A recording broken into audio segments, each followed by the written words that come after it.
Hey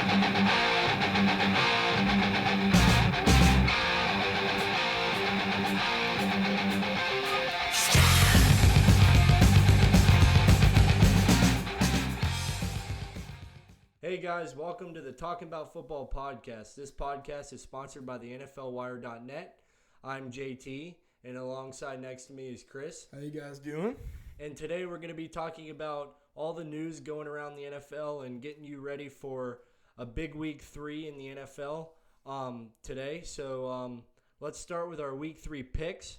The first game, the Dolphins go to Dallas to play the Cowboys, and I have the Cowboys winning 31-10 in that game. Ooh. You know, I think the Cowboys will establish a good run game with Ezekiel Elliott. And I don't think Prescott should have a problem with the Dolphins' defense, especially their secondary. 100% agree with that. Their secondary played terrible the last 2 weeks. I mean, the defense gave up 59 points. Week 1, that was 59-10, right? 59-10, and they got smacked by the Patriots last week. So 43-0. Yeah, so I mean, if the Dolphins want to have a chance of holding the Cowboys, they need to get a good game from Rashad Jones and Bobby McCain on the defensive side of the ball. And my score was 35-10. Interesting. Going to the Cowboys. Going to the Cowboys, yeah. Yep. And, the Dolphins losing Mika Fitzpatrick, the best player in that secondary. Yeah, it's going to be a landslide, in my opinion. And you have Josh Rosen starting his first game in Miami. So, again, it's going to be another young quarterback versus a very young and fast defense. Yeah, that's going to be a lot. Jalen Smith and Van Der Esch, they're going to be flying to Kenyon Drake running the ball, be flying around to the receiver. So I think it's going to be terrible for the Dolphins playing against the Cowboys, who could take the NFC and could possibly be a Super Bowl contending team. No, I think so too. I think the Dolphins are going to start off 0-3. And I think the Cowboys will be 3-0. And I think that's how the season will go on for these two teams. And the next one, we have the Bengals at the Bills, and I have the Bills winning 23-14. Not my game. I got the Bengals winning 17-14. Well, explain why you even have the Bengals winning. Well, I got the Bengals getting a solid start from Andy Dalton. It all starts from Andy Dalton. He played great week 1 against the Seahawks. That's very true. He needs to look to improve the run game with Joe Mixon.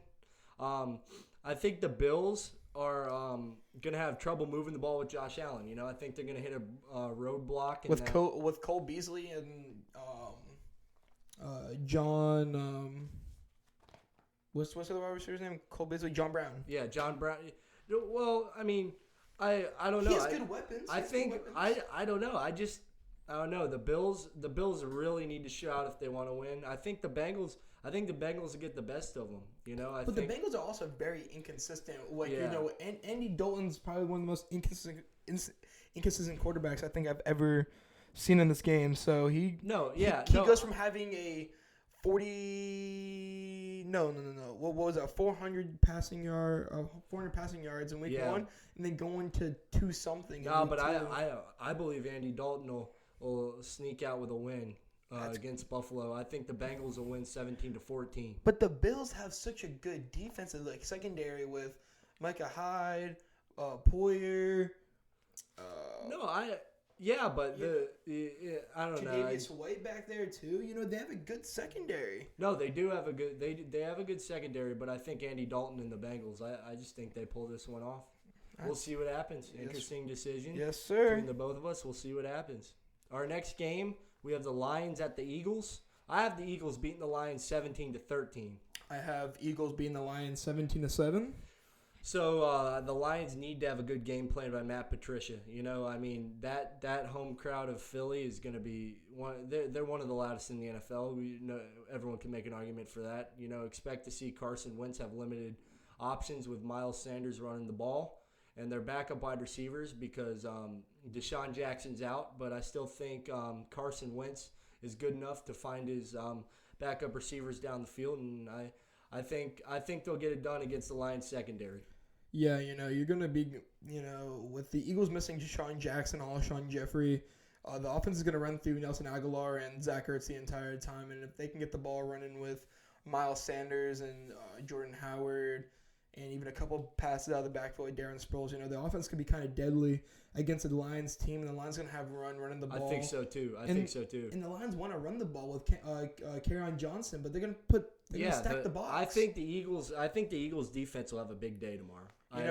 Even though they're only going to give us 7 points, the Eagles offense is still going to struggle a little bit with. I think they're going to struggle. With Djax and Jeffrey out there, they're going to struggle. But I still think they can get by the Lions. Oh, 100%. 100% agree with that on that one. And so now with this game, we have the Jets at Patriots, and I think after the first quarter, the Patriots are just going to run the ball with Rex Burkhead. Yeah, so. I think I got the Patriots winning 35-7. I mean, if you saw last week, the Jets blew it. The Jets just blew the game. Well, and they're going to be starting their third string quarterback, and I know, yeah, Nick Folk. Yeah. I mean, did you see? I mean, the injury to Trevor Siemian last year was brutal. Yes, that leg injury. I mean, they're gonna have to rely on Nick Folk, and Le'Veon Bell needs to have a great game. And even with the Patriots, missing Antonio Brown, even them, missing Antonio Brown. We'll get to that. We'll get to that later. We'll get to that later in the podcast. But I think Tom Brady and a mix between Sonny Michel and James White pounding the ball against the Jets front get the job done. I think guys like Edelman and Josh Gordon receiving. I mean, that's just deadly. I mean, I don't think the Jets stand a chance. And with C.J. Mosley and Quinn Williams rolled out, they're going to be... No, the Jets are definitely struggling right now, and I got the Patriots winning 35-7. Yes, sir. Our next game, we have my favorite game of the week. I think is going to be an absolute outstanding game. It's going to be a great game. I love this matchup, the Falcons at Colts. I got the Falcons winning by a field goal, 24-21. I think the I have Colts, the Falcons winning 28-27, and I had Matt Bryant by a point. Matt Bryant, the game winner, the veteran, the 44-year-old man. The 44-year-old man. Yeah, no, I think Matt Ryan and Julio Jones have a great game. In my opinion, that's the best. They're insane.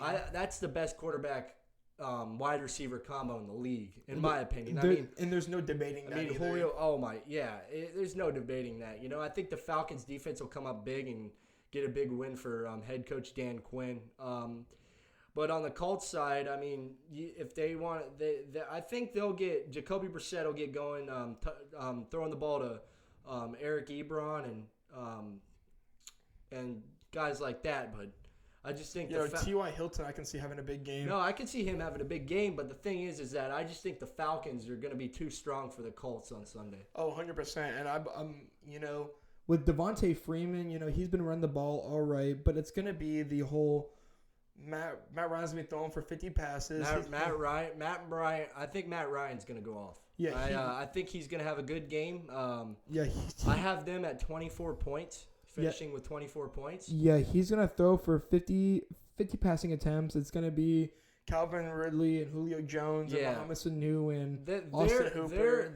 Their wide receiver combo, that's a great combo down in Atlanta. Yes, sir. Our next game, we got the Raiders at the Vikings. And I have the Vikings beating the Raiders 27-13. I think Derek Carr... He'll have an okay game, it's going to be all on the running back, it's all going to be on Josh Jacobs, I mean, and he might be able to find, Tyrell Williams and some guys like that for some completions down the field, but I think Kirk Cousins comes out hot with the play action passes and the read options with a mix of Dalvin Cook running the ball and Adam Thielen receiving. But Stephon Diggs, I think, is the player to watch this game. Stephon Diggs, we're going to have to watch Stephon Diggs. Because if Stephon Diggs is usually open, a lot of film I've watched, Stephon Diggs is a fantastic route runner. And he gets open. Yes. I've watched a lot of film. And the last couple weeks, I've watched the Vikings. I love the Vikings in the NFC. I think they can make a run. But the last couple weeks, I've been watching the Vikings. And some plays, Stephon Diggs has been all the way down 30, 40 yards downfield, even waving his arm, and Cousins is going to Thielen or just handing the ball or handing the ball off, but Thielen will be covered by a linebacker, a corner, have double man on him. So I mean, I think I like Kirk Cousins. If he can get the ball to Stephon Diggs more, I think they're going to be just fine. I think they'll roll past the Raiders 27-13. Yeah, and I have the Vikings winning against the Raiders 20-17. Just the way that Kirk Cousins has been playing. Only by field goal. Yeah, Kirk Cousins maybe a little bit slow. Yeah, very slow. He's been making very bad choices in the red zone. Yeah, I feel like that's be hurting him. And I think if Stephon Diggs gets the ball, that's another big fine. thing. And Dalvin Cook should get his 20 carries for 100 yards. And then run a lot of play action. Dalvin Cook will get 100 yards. He needs his 100. Dalvin Cook will get 100 yards. If it's 50 passing, 50 rushing, 70 passing, 20 rushing, 30 rushing, 70 rushing, 30 passing, he needs his 100 combined yards, and he needs to get the ball to Stephon Diggs. He'll get going. The way John Gruden's defense is set up too, I think the Vikings will have good success against that defense. Yeah. Gruden has a wide playbook. Gruden has tons of plays written, but I think if Minnesota keeps it simple this year, and especially this game, I think they're going to make a run. They're going to make some noise in the NFC. I agree, and it all comes down to defense for them because they have the offensive weapons. They have one of the best offenses in the league. They have maybe top 5, top 3. If they play like you have a quarterback who has proved himself. You have 2 all Pro Bowl wide receivers, and you have a potential Pro Bowl running back. You have all the pieces. They're stacked. They're stacked with talent, and getting I really like Kirk Cousins. And you getting Irv Smith as a tight end in the draft to pair up with Kyle Rudolph. Kyle Rudolph. That's a combo right there that we need to be looking at. Yes, sir. So our next game, we have the Ravens at the Chiefs. This is my game. I love this game. This is going to be a great matchup Sunday. Ravens at the Chiefs. I have a low-scoring game. Chris, I don't know what you think, but I think the Chiefs are going to win 20-10. And I can't believe you say that because Chiefs defense is all right. It's nothing. It's nothing special, but you know what carries them is their offense and that quarterback. And Pat Mahomes. I have the score 30-27.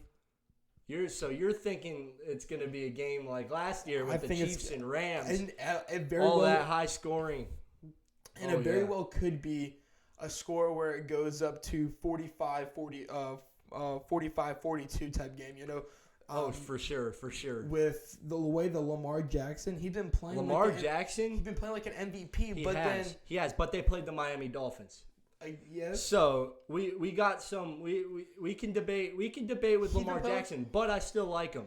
I like Lamar Jackson a lot. He's been playing like an MVP quarterback, but you have to remember they're playing the MVP quarterback last year. This is going to be such a good matchup this weekend. And defense, Ravens have a better defense in my opinion than the Chiefs. So you can make an argument for that too. Yes, and you have both dominant offenses, but then you have the better defense, and defense wins championships. Defense does win championships. You have the Earl Thomas, you have Tony Jefferson, you have Marlon Humphrey, you have Jimmy Smith when he comes back. You have one of the better defenses. You have a wide variety of.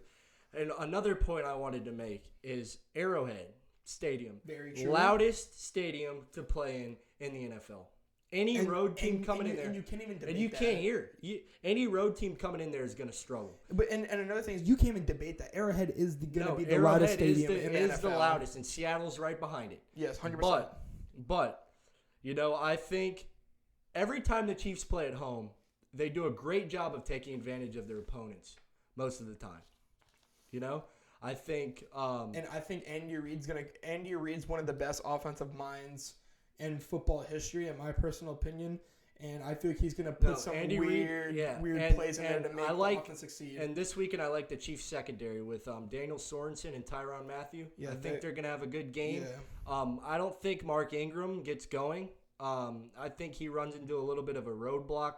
I mean, the way that Chris Jones played last game, Mark Ingram could have a long day back there. He could, and Marquise Brown has trouble getting open. I mean, Lamar Jackson likes going to him. And I think Hollywood Brown, come on, man, he's a baller. But I also think Pat Mahomes gets down the field to Sammy Watkins, Travis Kelce, and guys like that, and Mecole Hardman, all those guys, and I don't think the Chiefs will have a problem getting past Baltimore. All right, so in this game, in the next game that we have is Broncos at Packers, and I have Packers winning 24-20, and the Packers defense is going to shut down Joe Flacco and Philip Lindsay and Royce Freeman and Colin Sutton and Emmanuel Sanders, whoever you want to throw at me. That defense is legit. Listen here. The Broncos are beating the Packers 24-17. Bro, Von Miller. It's my upset. Von Miller hasn't showed up. Bradley Chubb hasn't showed up. Listen. I think that Joe Flacco is going to have a good game. I think he's going to bounce back. I think he's going to come into Green Bay. Oh, come on. I think the Broncos are going to beat the Packers. I think I think Philip Lindsay will have a big game, and Emmanuel Sanders, and I think Von Miller is going to bounce back. Von Miller hasn't been playing like a Pro Bowler the last 2 weeks, but I'm expecting a bounce back from Von Miller and the Broncos. If Von Miller and Bradley Chubb can get going, it's going to be a long day for A-Rod back there. And if they put pressure on Aaron Rodgers and the Packers and that offensive front for the Packers, I think the Broncos will beat them. I got Broncos winning 24-17. But then, we're only talking about one side of the ball. What about Broncos on offense? They haven't showed much. They haven't showed much, right? But I think Joe Flacco, being a veteran, I'm giving him a chance here. I think he's got a good chance with his offense. So you're betting against Aaron Rodgers and going with Joe Flacco? Yes, I am. This is my upset. With Devontae Adams Chris, and MVS. This is my upset for them. And the Broncos are going to beat the Packers 24-17. I get Aaron Jones. I can't believe you're going to go against this offense and go with Joe Flacco. I'm going against him. All right. I like Von Miller too on the defense. It's going to be a good game. It's going to be a good game. I think a lot of the games this week are going to be very close based on injuries. Yes. A lot of rookies playing this weekend. A lot. Speaking of the game that we're about to get to is the Panthers at Cardinals, that we have an injured quarterback and a rookie quarterback playing each other. And I still have the Panthers beating the Cardinals. I can't believe I have Cardinals winning 24-17. No, I have the Panthers winning 14-9. This is why. Has shown flashes of greatness. This is why. The Panthers have lost their two straight, and they're going to lose again to start the season. And they're going to go 0-3. I don't think Ron Rivera and the Panthers are going to let that happen. They're not. I think that I don't like Kyler Murray. I don't. I don't like him in this game. I don't like him because of every time he throws the ball, it's just sketchy for me. I don't think he's playing with the confidence he's used to playing with. 349 passing yards? No, a second start is not confidence? Yeah. No, listen. But then against the Panthers, you have Kyle Allen, who... Listen, Kyle Allen, I know he's starting for the injured Cam Newton. I believe Kyle Allen and Ron Rivera have planned up a decent game plan. But for me, the big game goes to Christian McCaffrey. I think Christian McCaffrey is going to have I think Christian McCaffrey is going to have a huge game. I love Christian McCaffrey. And he's like the Panthers' Alvin Kamara. Yeah, he runs that offense. There's so many options you can do with Christian McCaffrey. And I like the Panthers in this one. I think they could still squeeze by. I think the Panthers front office know it's going to be tough without Cam. Yeah. Ron Rivera knows it's going to be tough, but I think Ron Rivera has a good enough game plan to slip past Arizona. I got the Panthers winning 14-9. And, going back to Christian McCaffrey, he's going to be getting his 20 touches if that's... No, Christian McCaffrey's going to have a great game. I think he's going to have a breakout game. He's maybe it could be one of his best games of the season. I can see based on the matchup with that Cardinals. And the Cardinals don't have a really good defense. The Cardinals really don't have a good defense. We saw that like a week or two ago when they played the Lions. Yeah. That tie that went into overtime. Tremendous game. They gave up 18. But the D, they gave up 18 points. I think it was all in the third quarter. Yeah, the D gave up 18 points in the third quarter. So we're gonna see what happens. It should be an interesting game. I like the matchup between the two teams, and we'll see what happens. But going back to Christian McCaffrey, I think Christian McCaffrey is going to have a stellar game. He's the workhorse. Has had 98% of the snaps last season. He has, and I think he's going to get his 25 touches if that's 20 rushes for 5 catches. If that's 10 catches, 15 rushes, he's going to get minimum 25 touches. Christian McCaffrey is going to get the ball. If the Panthers want to win, Christian McCaffrey is getting the ball. And he has to get the ball. Period. If they want a chance to win, he has to be the person that gets the ball. And then they also have DJ Moore coming back off injury. They have DJ Moore, so that's going to help. That's going to help them a little bit. Yeah. It'll be interesting to see what happens. 100%. And we'll definitely see what happens. Next game, we have Chris's Giants. Woo! And my Buccaneers. Now, before Eli Manning got benched, I had the Giants beating the Buccaneers 21-20. You don't have any confidence in Danny Dimes? Listen, my pick has changed. I think the Bucs are going to win 20-16 this week. I have Bucs winning 20-14 against the Giants. Listen, Daniel Jones in preseason played extremely well. Now he's first start into the regular season. And Todd Bowles loves to bring pressure on the Bucs defensive side. Great defensive coordinator, by the way. Great defensive coordinator. So he loves to bring pressure on a quarterback. He knows Daniel Jones is young. He's going to bring a bunch of pressure. He's going to bring Ndamukong Suh, Will Golston, and Shaq Barrett. Shaq Barrett got 2 sacks last week against the Panthers. Guy played great last week. Yes, he did. Shaq Barrett. So, but the one thing I can figure out in your defense is your secondary is still a little iffy. Secondary is a little weak. We're young. And your linebacker, Devin Bush, is... Yes. Devin White. Devin White is out with an injury. Therefore, Shaq Barrett will take his spot along with Levante David. I think the Bucs will be fine. Listen, but Jameis Winston, if the Bucs want to win, Jameis Winston can't play like Jameis Winston usually plays. Turnovers, careless passes... 2 pick, like in the 49ers game, how many picks did he throw, Chris? I think it was three. 2 pick sixes. Yep. So, Jameis Winston has to come up with a good game. Can't turn over the ball. Mike Evans is there, but he also has to spread to throw to Chris Godwin. Even Peyton Barber. Even Peyton Barber in the backfield. Needs to run the ball. Cameron Brate, especially in the red zone. That's Winston's favorite target down the red zone, Cameron Brate. Look for that. I think Daniel Jones is young. It's a good game for him to start against. A good secondary, a young secondary, but a lot of pressure coming at him. We'll see what happens. And I got the Bucs winning 20-16. And one thing I'll say about the Giants is that you're gonna run the ball with Saquon Barkley. They're gonna throw 8 in the box, and they're gonna make you throw with Daniel Jones. That's their job. No, yeah, they're gonna make you. Saquon the last 2 games had over 100 rushing yards. They want Daniel Jones to throw the ball, and if they start killing you, then they'll listen. Then they'll throw the safeties back. I love Saquon Barkley. The guy's a baller. Yeah. Every game he gets better. Every time I watch him, he gets better.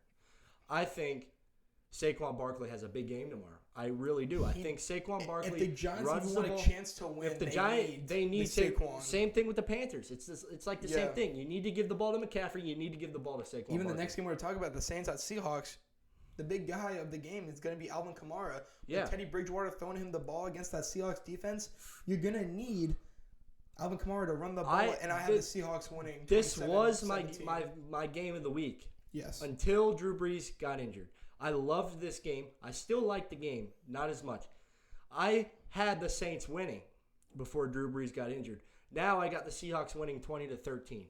Listen, Teddy Bridgewater is going to have to be good. He's going to have to throw. He's going to have to hit Michael Thomas.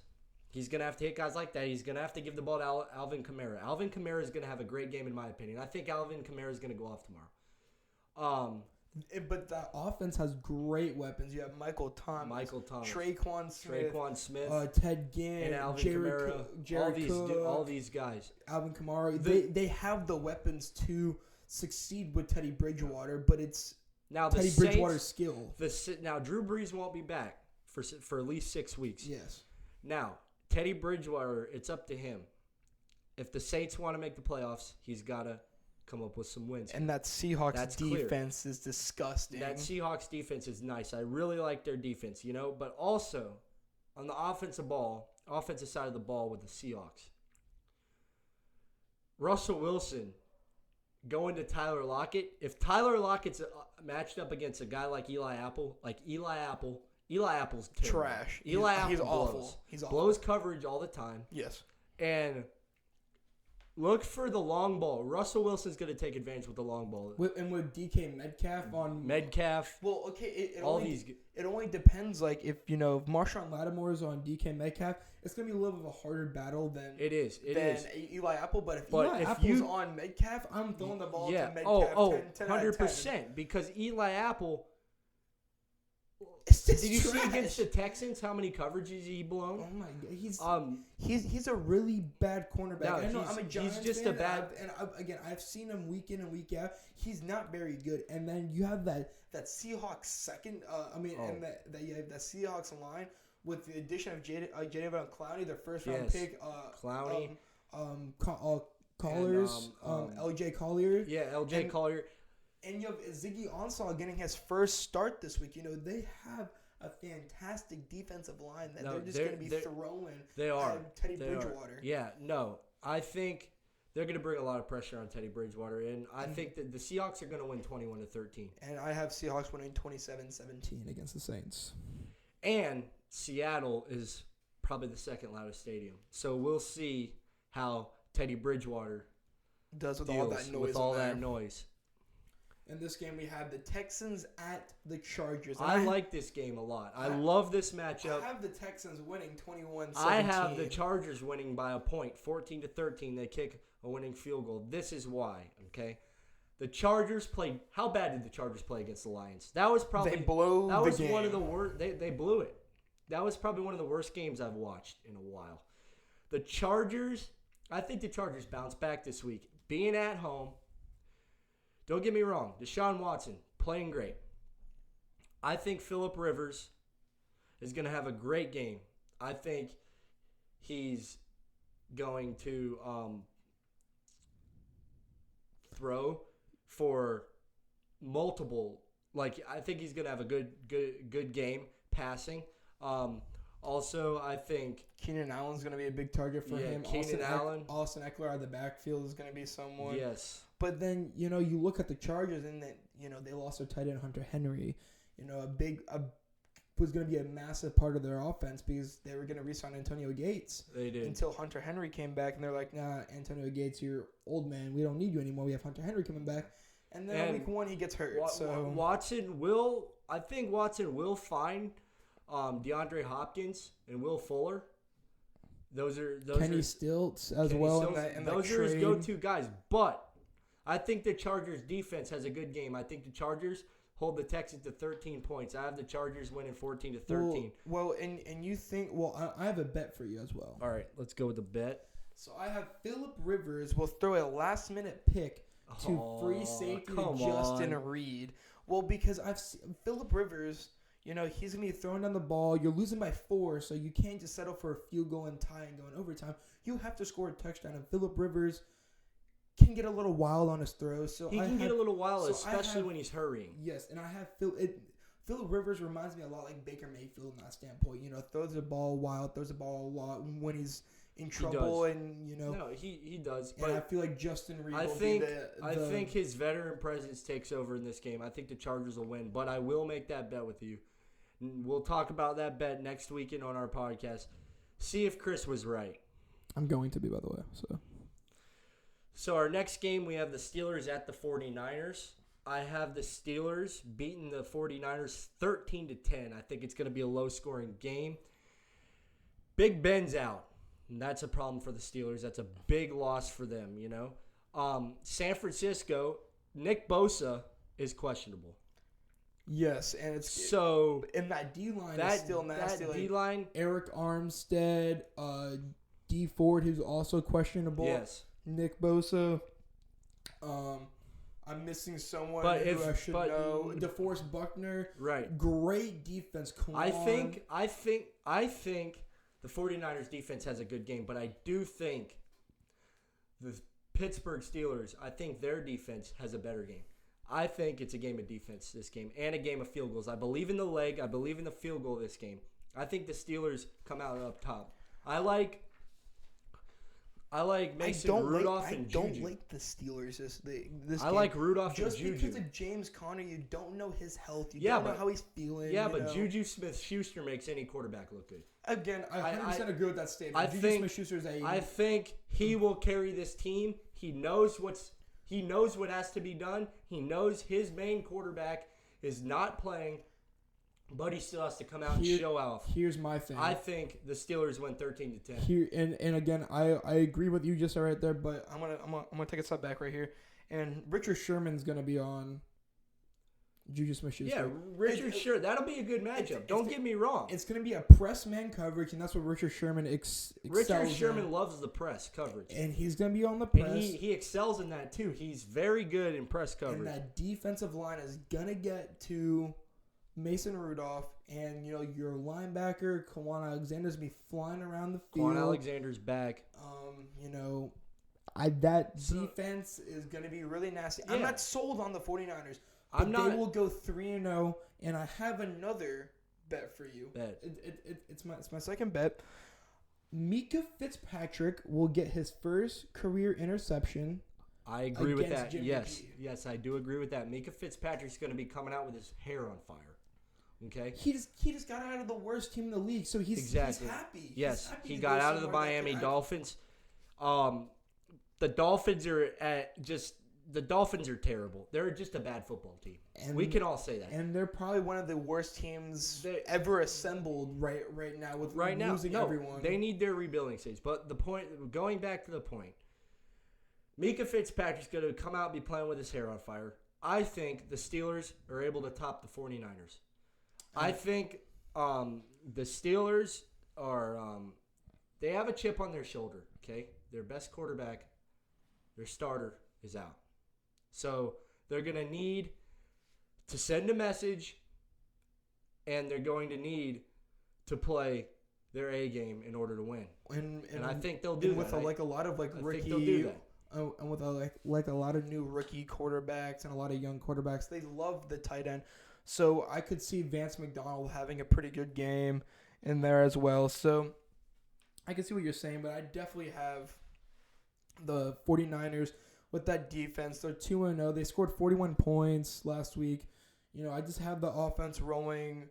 Raheem Mostert's going to have a game. You're going to have to guard him out of that backfield. Raheem Mostert. And Deebo Samuel, my argument is who's going to keep up with the man. Yeah. So George Kittle, too. George Kittle on the offensive side of the ball. Game. He can have a monster. I still think the Steelers win. It's in a man, you're gonna have to choose. Devin Bush is gonna have to choose someone. He is Kittle or Raheem Mostert. Those are two good options. And Raheem Mostert showed himself last week and had a rushing touchdown and a receiving touchdown. Yes. They played 41 points against that Bengals defense. Again, Bengals have the best defense, but 41 points should not go unnoticed. No, it shouldn't go unnoticed. They're NFL teams. Our next game is the Rams at the Browns. This could be a very good game. This is a very good game, but I have a high-scoring game by the Rams. I think the Rams go off. I have the Rams winning 35-15. And I have the Rams winning 31-24. I think Jared Goff goes off, taking advantage of the Browns secondary. I like Brandon Cooks in this game, and he could go up against Terrence Randall. That's a good matchup. I think the Rams will overpower. I think they'll just overpower the Browns. I think Baker finds Odell a few times. Odell had the great catch last week against the Jets. Yeah, very true. But which one? He had two great catches. He had two. The one over the shoulder, the one hander. Yeah. Back at MetLife.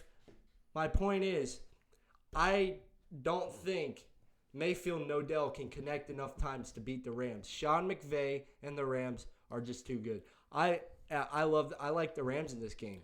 I'm with you there. But the one thing I would say is I think in the first half, I think the Browns are going to come out firing. If you've watched any the Browns are going to come out aggressive. Don't get me wrong. They have to. They're playing the Rams. Best offense in the league. The last two starts they have scored a touchdown on their first drive. Yeah. So I think Baker's going to come out firing, but then Sean McVay is a very smart coach. And don't be surprised to see that coin toss if the Browns win it to receive. Don't be surprised because they have been rolling on offense on the first quarter. That's their best quarter of the game of the past 2 weeks. 100% agreed. And Sean McVay is a very smart coach, and he's gonna figure out what Baker's doing, what's clicking, what's not. If they're running the ball with Nick Chubb or Baker Mayfield. Sean McVay is a very smart coach, and you have some players that are questionable and hurt. Demarius Randall.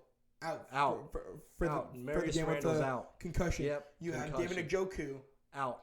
IR concussion. / arm wrist surgery. You have the Rams and Delza Ward. You have questionable. So the Browns are beat up. The Browns are very beat up. The Rams are going to take advantage of that this weekend. I think the Rams are going to run over the Browns. And my thing is, I think Baker was going to come out firing. I think he's going to have 2 first quarter touchdowns. It's going to be 14-3 is my prediction for the first quarter. Then the Rams are going to get going as they click, and then Baker's be throwing interceptions like he did in week 1. Incomplete passes. His confidence level's going down. In week 1 against the Titans, he threw 3 picks in the fourth quarter. He did. And it's going to be somewhere around and that's that the Tennessee too. Titans. Yes, and it's going to be something around that too. He's going to rush.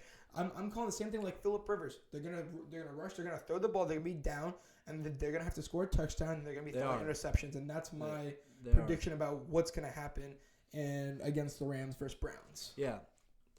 Our last game of the week. Such a crappy game for Monday Night Football. This is just a bad game for Monday Night Football. This is not good, not fun to watch, but it's on Monday night. So here we go. The Bears at the Redskins. I got the Bears beating the Redskins 16-10. I have Bears 21, Redskins 7. I think the Bears look to put up some points on the board early. They got to get going early.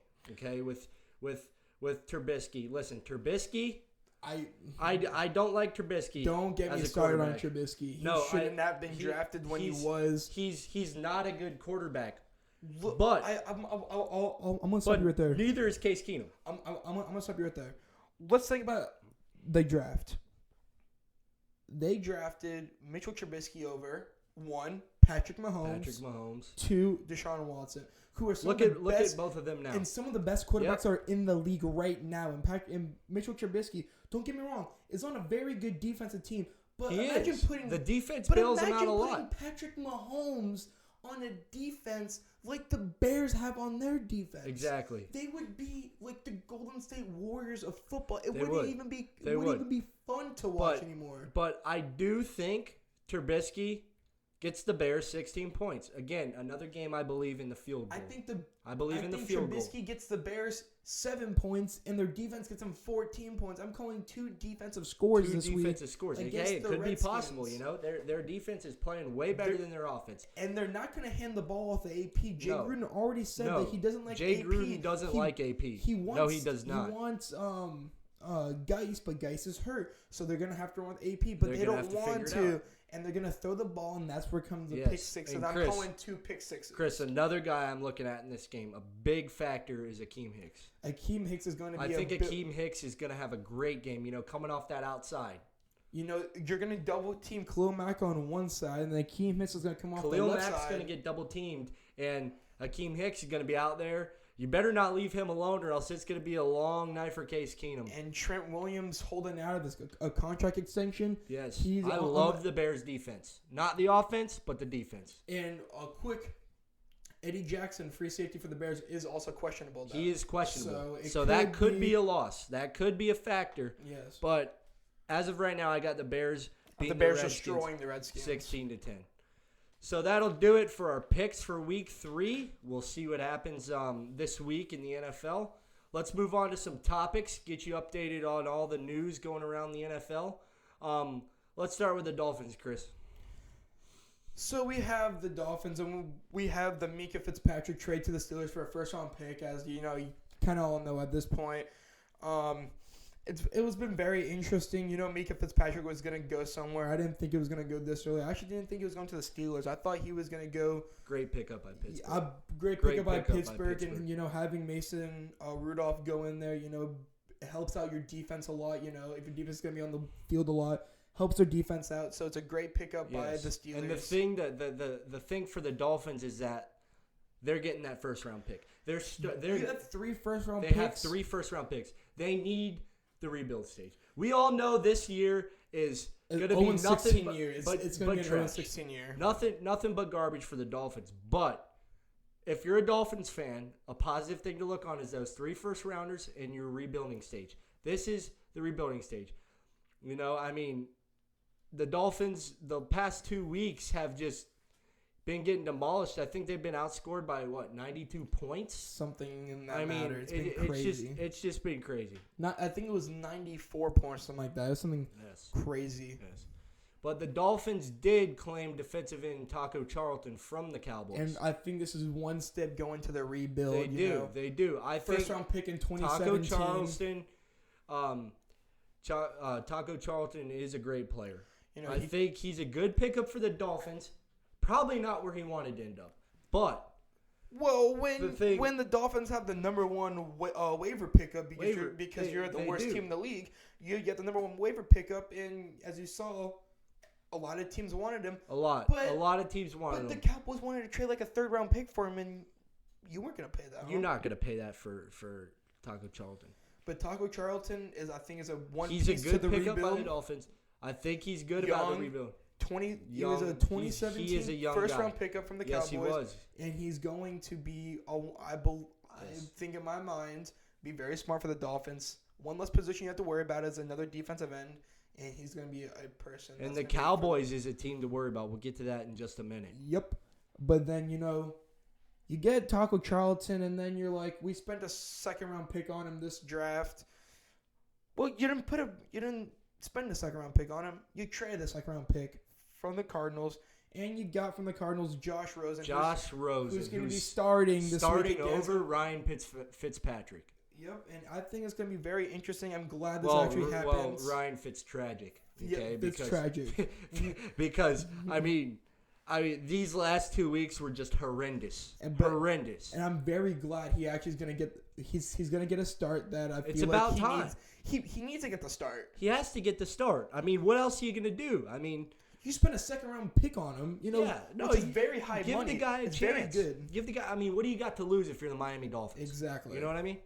All right. The Dolphins still trade talks with Kenyon Drake. Okay.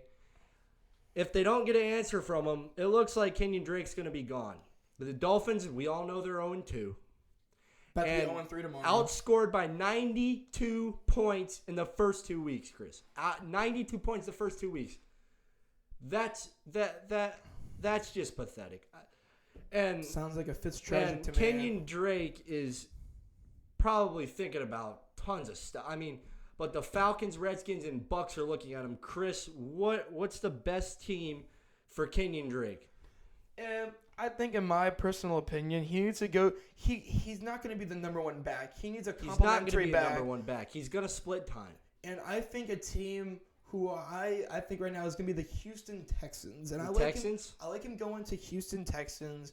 You know, you have Carlos Hyde. Okay. Well, you have Carlos Hyde because I like Carlos Hyde as a pass catcher. I like Carlos Hyde not running the ball as much. Exactly. And Kenyon Drake, I like running Kenyon Drake. Yeah, I like running Kenyon Drake. If in Houston, if you could get the Kenyon Drake to pound it, and then Carlos Hyde on the outside to catch screens and short passes, play action, that's good. Because Duke Johnson's out for the rest of the season. Duke Johnson's out. So you can rule Duke Johnson out. So I like Kenyon Drake going to Houston to, be the power back and get the ball on the 3rd and 1s, 3rd and 2s situations. Yes. You're right about that. And so now we're going to switch over to the Saints. And now we got some Drew Brees information that his surgery, he said on Monday, went very well. And he should be back in 6 weeks. I know JT has a little bit more information for you guys about Drew Brees. Well, Drew Brees got, against the Rams, he got hit by, who was it? Who did he get hit by? Aaron Donald. Aaron Donald. So Aaron Donald hit him in his hand, and he ended up tearing a ligament in his that's terrible. in his thumb. So Drew Brees is going to be out for 6 weeks. Sean Payton in the front office, they know it's going to be tough with Drew Brees out. They're going to have to rely on Teddy Bridgewater. Bridgewater's going to get the start, of course. Yep.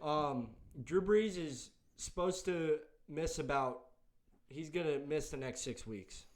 So with that Week 9 bye. The Week 9 bye, which will help the Saints a little bit. And he should be back Week 10. But too little too late, maybe? Too little too late. I'm thinking too little too late. I mean, I don't see Teddy Bridgewater getting it done. But I do think I like Alvin Kamara. Bro, Alvin Kamara is a beast. He's gonna have the breakout game of his life. I think he's gonna be pounding it. He's gonna be all over the field.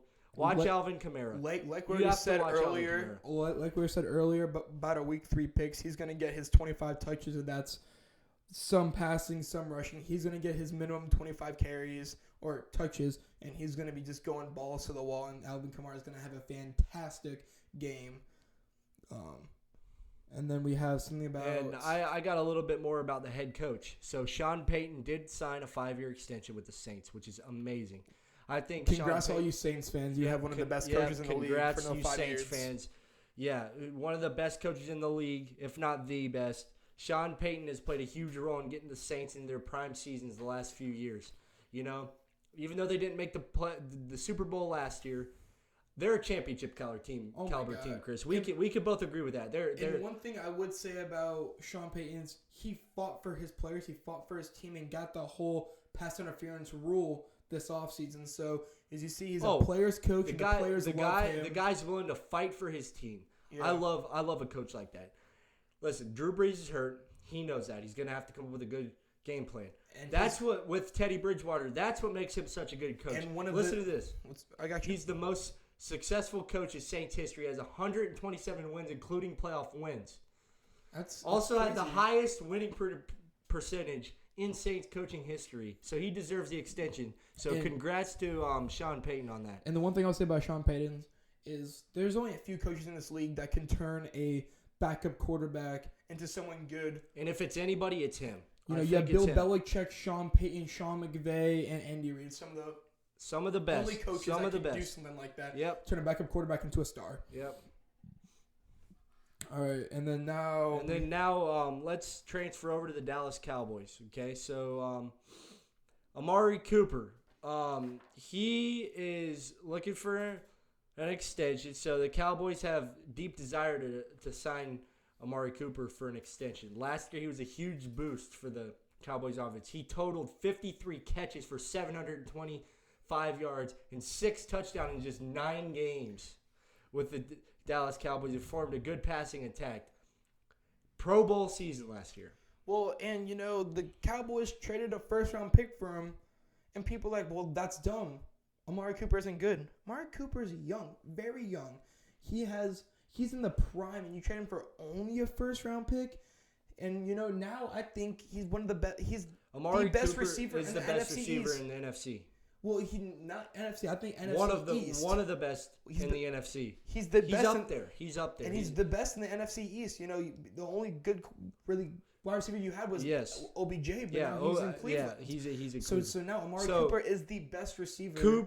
Cooper is standing by his demands as he approaches free agency. Even though Dallas would love to have him back, he might think otherwise. So we'll see what happens with Amari Cooper. That'll be interesting to see. And so now we got to keep an eye on Amari Cooper and the Dallas Cowboys. And against Amari Cooper's buddy, we have Michael Gallup, who was a rookie last year. Who, man, it sucks for some of these players. These players have been getting injured. He is going to be out for the next 2 to 4 weeks with a knee injury. That's a huge loss for the Cowboys. Yeah, they're going to trim his meniscus. They are going to. Oh, man. Thank God it was not a tear. Thank God it wasn't a tear, because a tear would probably put him out for the season. Pretty close. Pretty close. But with just 2 to 4 weeks, he can get back and make an impact. Hopefully. And thank God they got Randall Cobb this year, to really help out their passing game. Randall Cobb is huge for them. And getting Jason Witten back as again old man, but I think he has 2 passing touchdowns already this season. I don't care, he's old. He's been already putting an impact on the team. Yeah. So with Michael Gallup going out, you're gonna have more production out of Amari Cooper and more production out of Randall Cobb. There's gonna be a lot more production out of Randall Cobb. Watch for Randall Cobb. Yes, sir. I have a little bit about Dak Prescott and his extension or not. So he's still on his rookie contract. The Cowboys already signed key players to long-term deals like Ezekiel Elliott, and offensive lineman. I think Lyle Collins was a few days before. Yes. The recent big-time extension the Cowboys have handed out have been for at least 5 seasons. Most recently, big-time extensions. That's some big contracts. So if they're going to sign you, they want you there for a while. Yeah. So Prescott's played well, but Chris, my question to you is Dak Prescott worth the extension for the Dallas Cowboys? In my personal opinion, I think a lot of it's going to be on Zeke. Zeke is that core. I think it's Zeke in the line. Yep. I think you can throw anyone behind that line and have anyone go hand the ball to Zeke and be successful. That line's awesome. That line's great. Zeke's great. Nothing's going to change that. And it's the passing game. Well, and now you have Amari Cooper catching balls for you, who's the best receiver. Amari Cooper has in the East. Well, yeah. And Amari Cooper is the best receiver that Dak Prescott has been thrown into because 100%. Well, because he had Des Bryant for a little bit of time. Yes. Who was older and has not been productive as he used to be. Right. But then now you have Randall Cobb, who's again a little older, but Amari Cooper is the best receiver that he has been throwing to. Amari Cooper is a huge step up for Dak Prescott. Amari Cooper and Dak Prescott, that's a deadly combination. So you can throw anyone behind that offensive line and have Zeke and have Amari Cooper, and you should be just fine. That defense is stacked. They're stacked full. They're stacked full of so many. The Cowboys with Van Der Esch. I love Van Der Esch. Jalen Smith, who just got his contract extension. He just got the extension. You're right. I mean that defense has some depth to it, and I like that. But who knows what'll happen to Dak Prescott, and we'll keep an eye on that as well. And so now we have some Jacksonville Jaguars news. We have some Jalen Ramsey stuff that I know a lot of people are very interested in. So Jalen Ramsey, played Thursday. So there was stuff that said he wasn't going to play and that he was going to play. So he actually played against Thursday and played very good against the Titans. And I'm throwing this out there right now. Jalen Ramsey is the best cornerback in the league. And yes, he is. And you know who also feels that?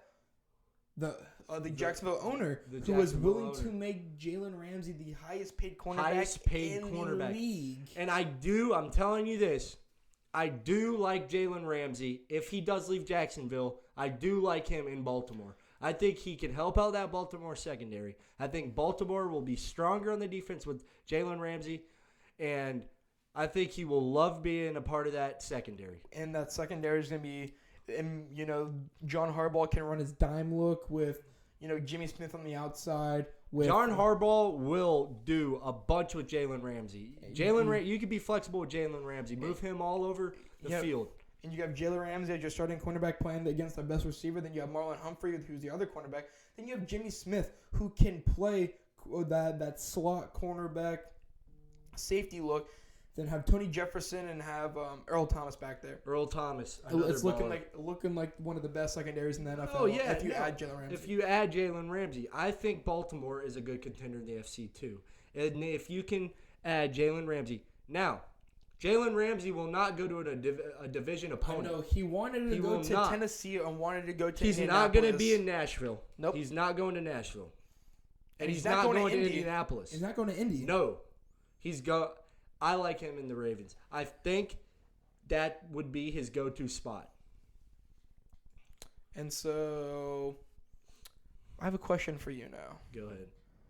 So, the legend himself, Gardner Minshew II, do you feel like he can take Nick Foles' starting spot when Nick Foles is healthy? No. And here's why. Well, explain to me why. I will. Gardner Minshew against the Titans had 2 touchdowns in the first quarter, don't get me wrong. Okay?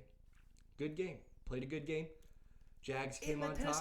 And that Tennessee defense is nothing to like about. That Tennessee defense isn't no slouch. But Nick Foles, Super Bowl MVP. Love the guy. I like him. Great quarterback. Unfortunately, he had to get hurt. Week 1, 67-yard touchdown pass to DJ Chark. Week 1 before he got injured. Actually, that was the same play you got injured off. That was the same play you got injured off. You're right. I was about to get to that. Nick Foles is my starter when I return. Listen, Gardner Minshew has talent. Don't get me wrong. I like Gardner Minshew. Good guy. Talent. But I like his mustache. I still have Nick Foles as my starter. Experience. I like experience in my locker room, on the field, anywhere. You need experience. Nick Foles goes great with that offense. Gardner Minshew is a good fill-in, but when Nick Foles comes back, Nick Foles gets the start. I love Nick Foles. And do you think Gardner Minshew could be traded anywhere? If Nick Foles comes back, he just got paid that 4-year, $80 million contract. Do you think Gardner Minshew will be traded somewhere? Someone would want Gardner Minshew on their team? It could be possible. Maybe somebody like Miami or somebody somebody looking for Cincinnati with Andy Dalton.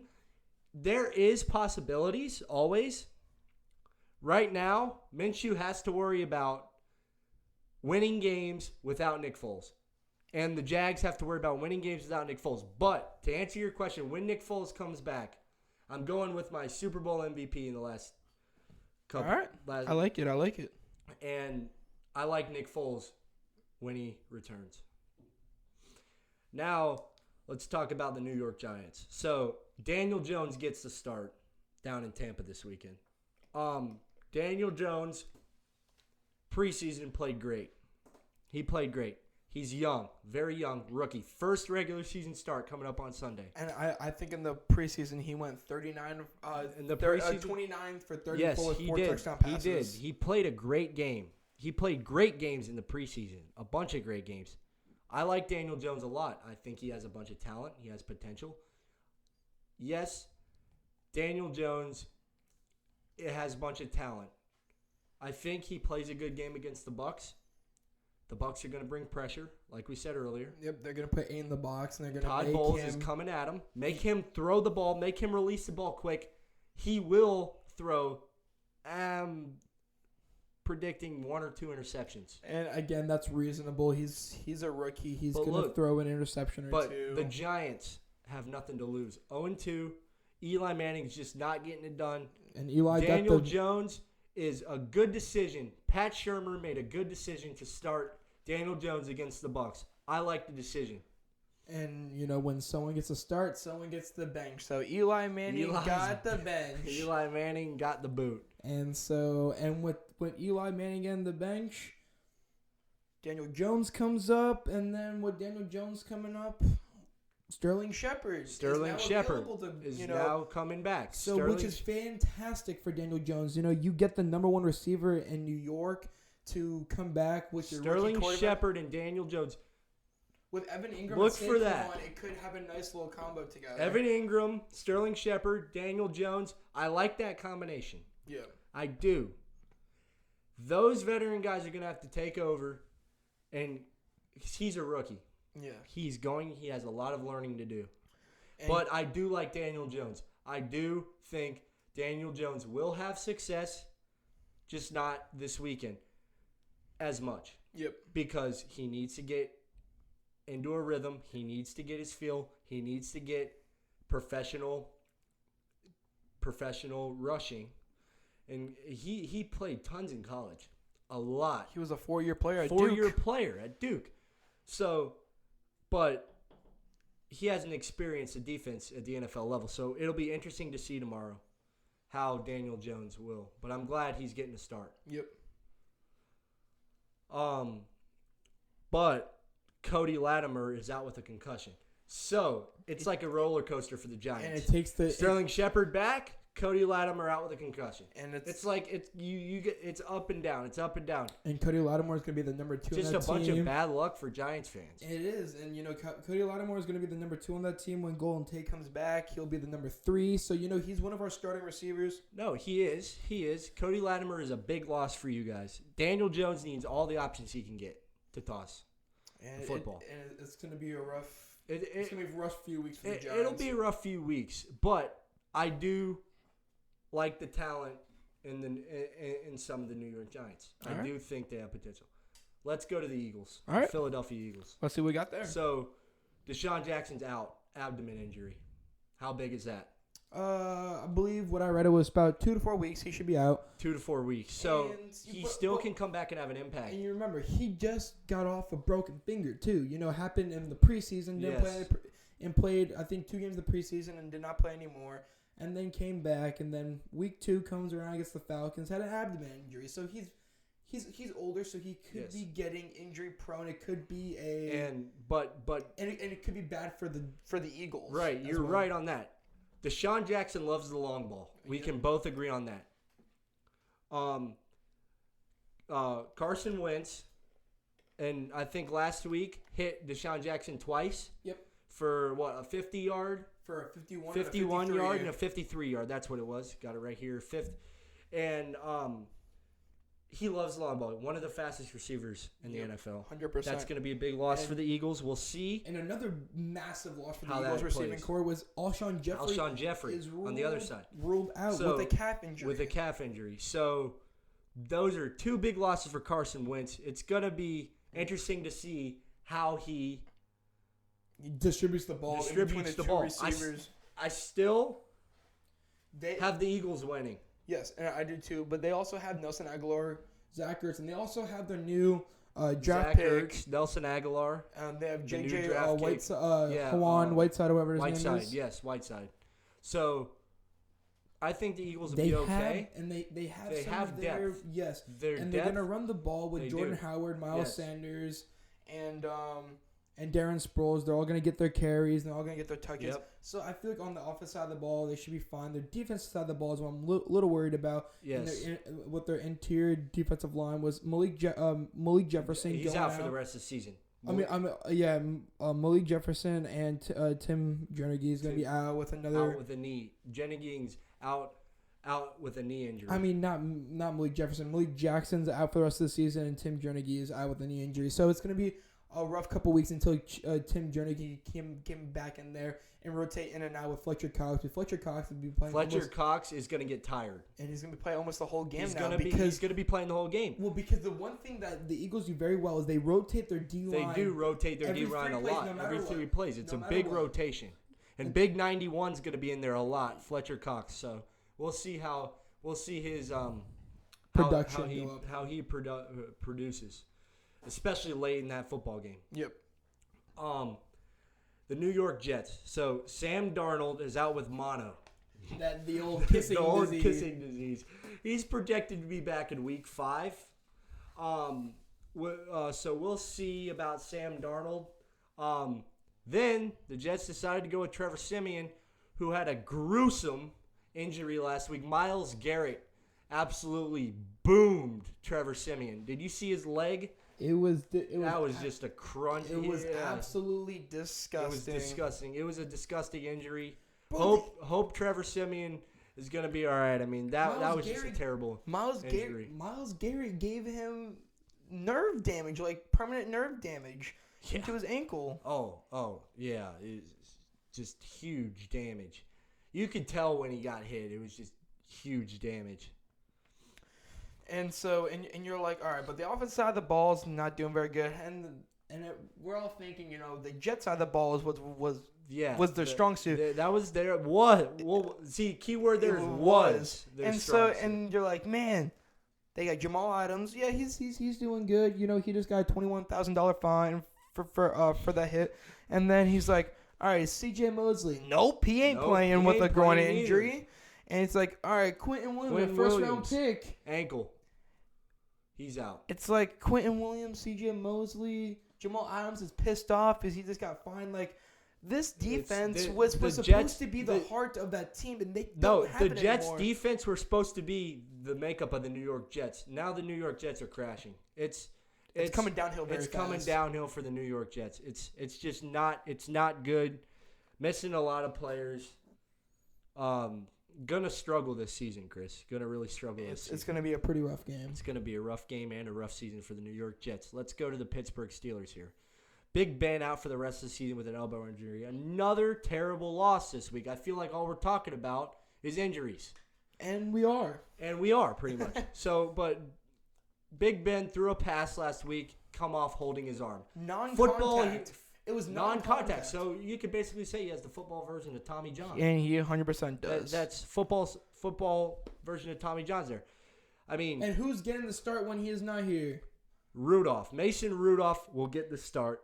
I know a lot of people probably don't like Mason Rudolph. I have confidence in Mason Rudolph. Listen, because of Juju. I like Juju Smith-Schuster.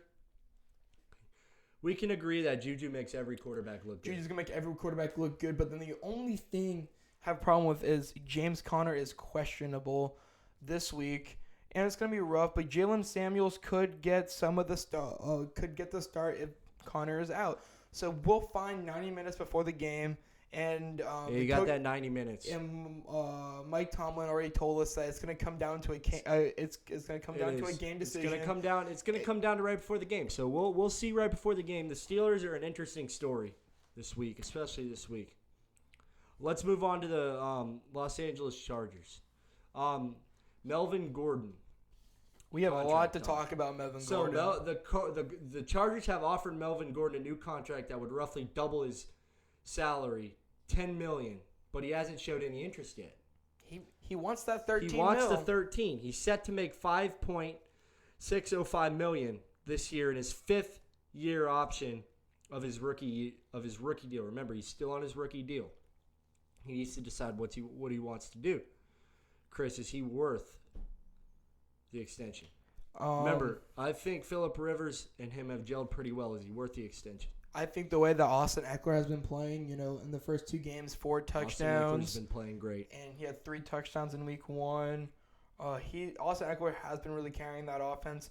I think Melvin Gordon will do the same if he was in there. So, No, I don't feel like he's worth the $13 million, and I feel like that's why he needs to get traded. And the Eagles offered him Jordan Howard and a fifth-round draft pick.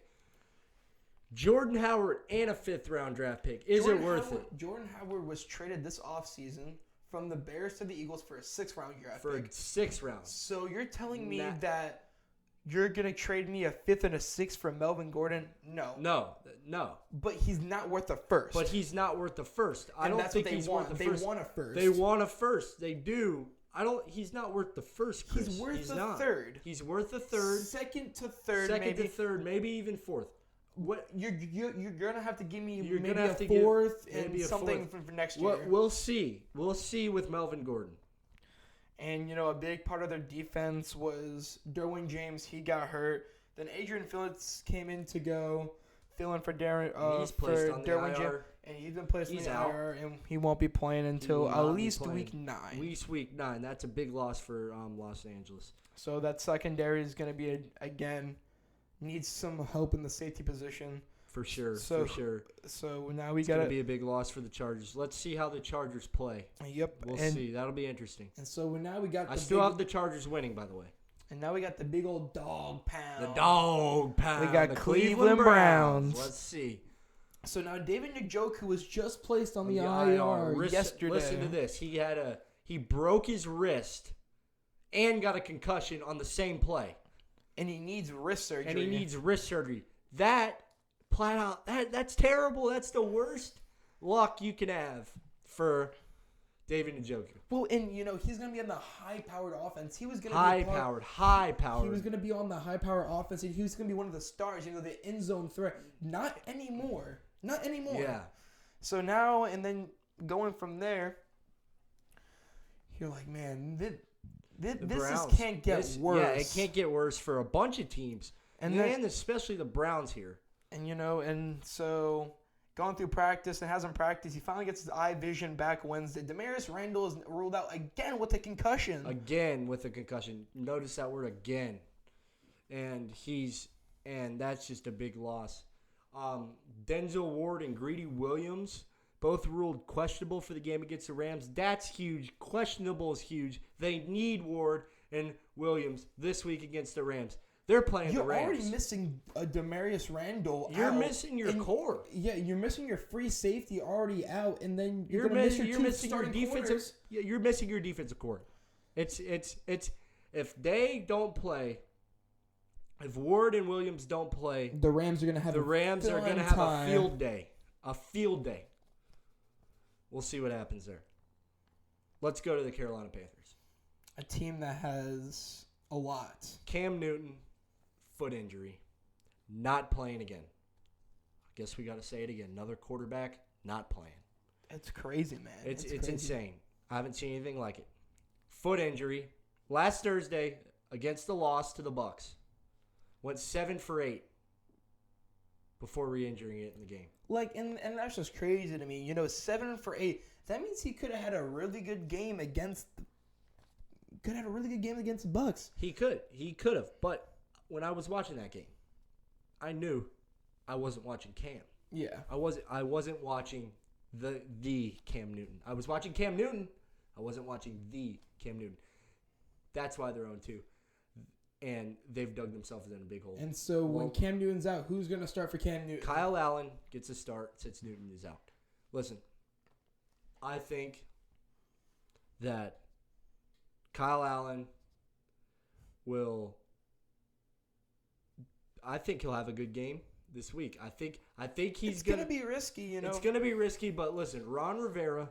I like Ron Rivera. And Christian McCaffrey is going to be the centerpiece of that offense. He's going to get over 100 combined yards. And you have DJ Moore coming back too. Is going to be a massive part DJ Moore is going to he's going to come back and be the number one. He's going to be the number one receiver.